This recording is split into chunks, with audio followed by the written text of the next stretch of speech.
Well, good day to all my YouTube friends. Today we're going to do some bacon curing. In our previous video, you've seen us cut up a couple of hogs. So today we're getting prepared to make some nice bacon. I set this plastic box up and I cut some 3/4 inch boards to lay down in here. And that keeps all the bacon out of the water. The water can drip down. You don't have to worry about taking the bacon out and then dumping the water out. You don't have to mess with that. That's solved that problem, because before I have to take all the bacon out, dump the water out, throw the bacon back in. So what we're going to do to get started, we're going to put a cup of salt. This is kosher salt. The coarser the better, but you don't want it iodized.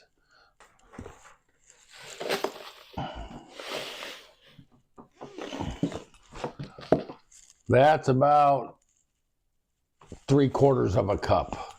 So I'm going to put about 3/4 cup of brown sugar in there.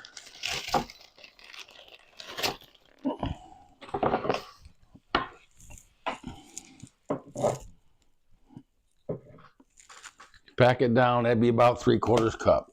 And you got to mix it thoroughly. What I found out was, if you just salt this down with just straight salt, it makes it really, really salty. But if you mix it 50-50, kind of gives it a maple taste, and it ain't so salty. I know in the beginning I said I'm going to use a cup of salt and a cup of brown sugar, but I only had 3/4 cups in this one, so I just put 3/4 cups of brown sugar.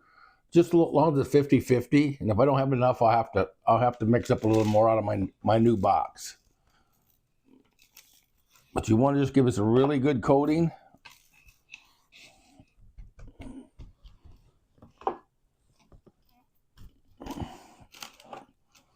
Get the ends good.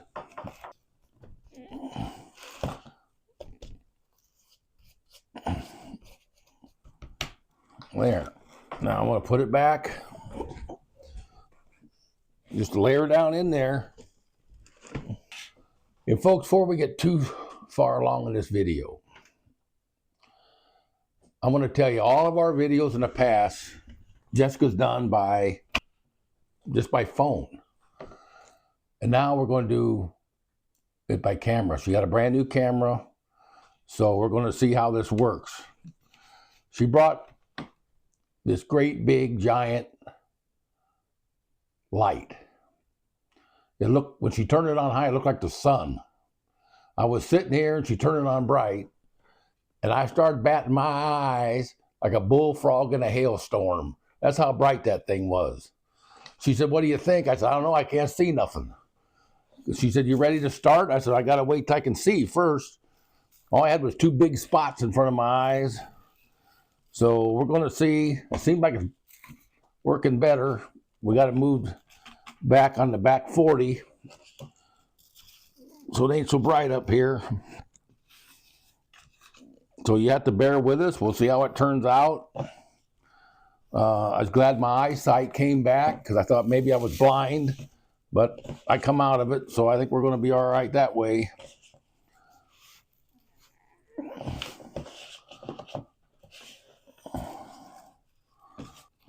Let's see.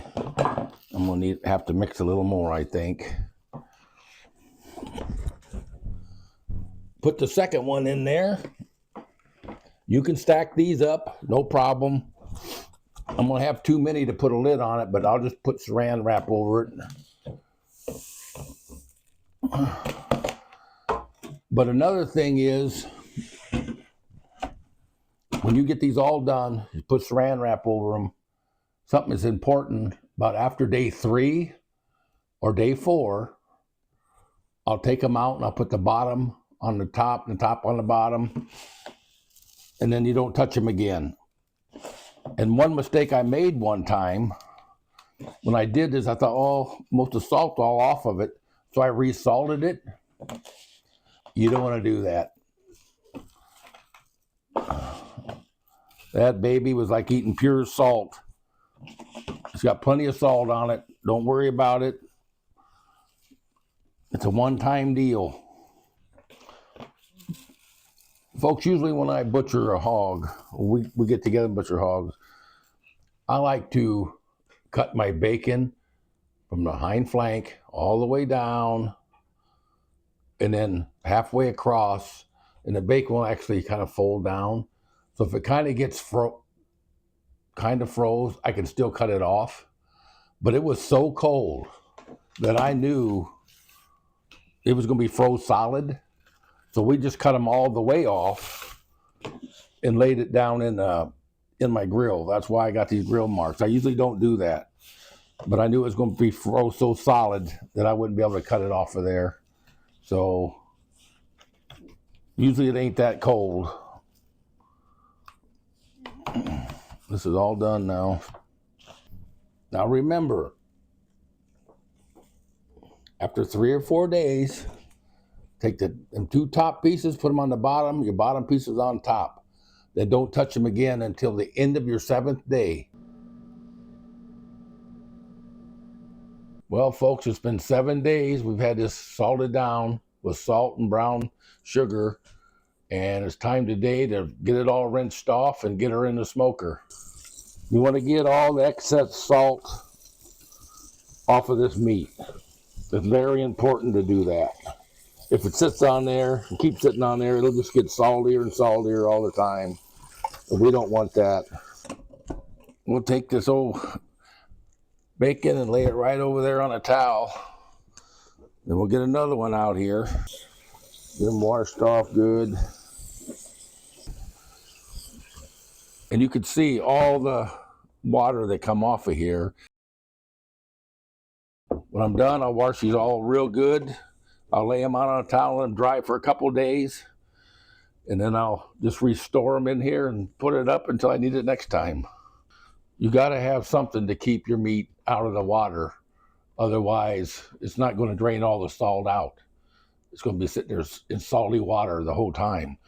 Bloody salty water. So you want something to keep it off the bottom. That's the best way.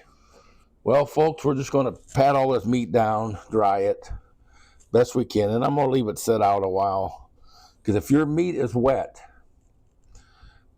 it don't want to absorb the smoke. You got to have your meat dry. So when I get done doing what I can here, I'll probably let it dry for 15, 20 minutes before I take it out in the smoker. We'll have to see. I just want it to dry pretty good. Well, folks, it's time to put the old bacon in the smoker. Get her to smoking.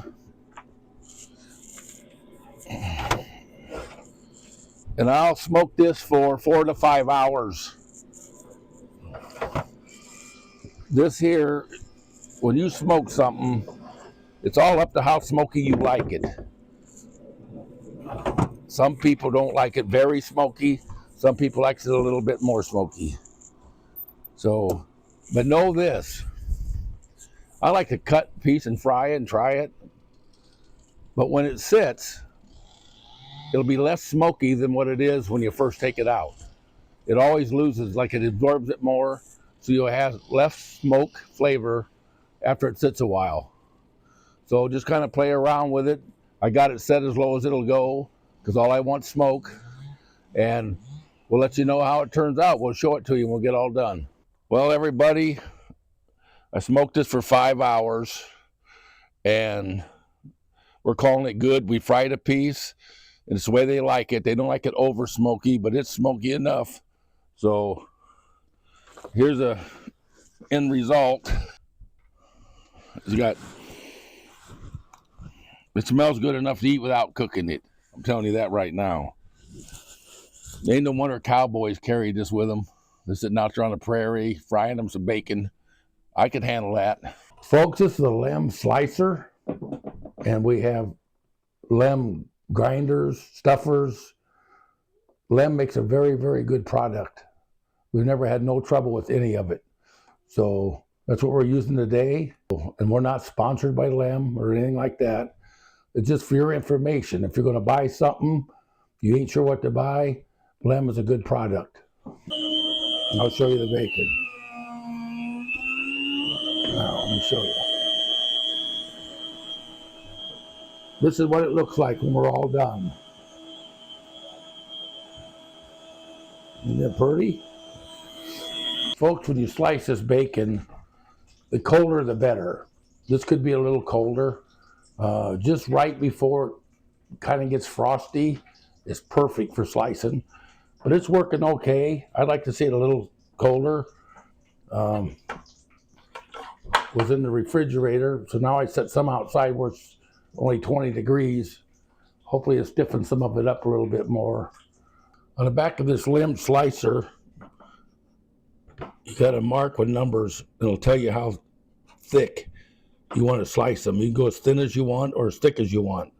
So I just try to go about, I'd say, 1/8 of an inch thick. That's what I would call that. So some people like it thinner, some like it thicker. That's what I go with. Well, folks, we got 15 pounds of bacon off of one of our hogs. We still got to do the other one yet, but there's no need you sitting there watching us slicing it all up. We're just going to separate this and put it in Ziploc bags. And it's so nice when you got some land, you can raise your own meat. Like I said in another video, we took a hog into the locker. We had one slab of bacon smoked. This hog weighed about 250, 260.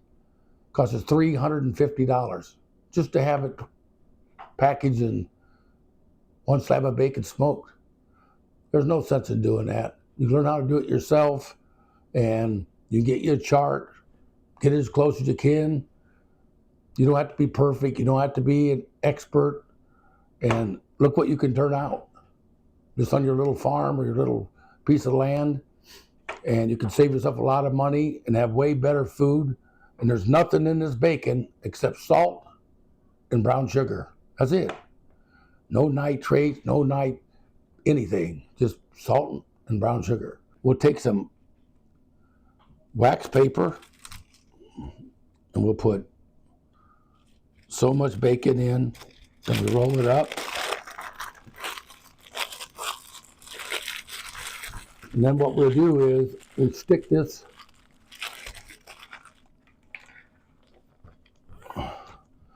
in a gallon Ziploc bag. And then you can take out every time with what you want. You don't have to take out the whole bag. You don't have to waste a big bag on one roll of bacon. You just keep rolling them up till your bag's full. Well, folks, it's time to end this video. You can see how we did this. We got 4 nice rolls in there. You want to have bacon, you just pull one out at a time, leave the rest in the freezer. So we're so grateful to all of you. We thank you very much for everything that you've done for us. It's amazing to me that so many people care, so many people's interested in learning stuff like this, and it's very, very rewarding. So we want to thank you from the bottom of our hearts. May God bless each and every one of you, and hope you have a beautiful, wonderful day.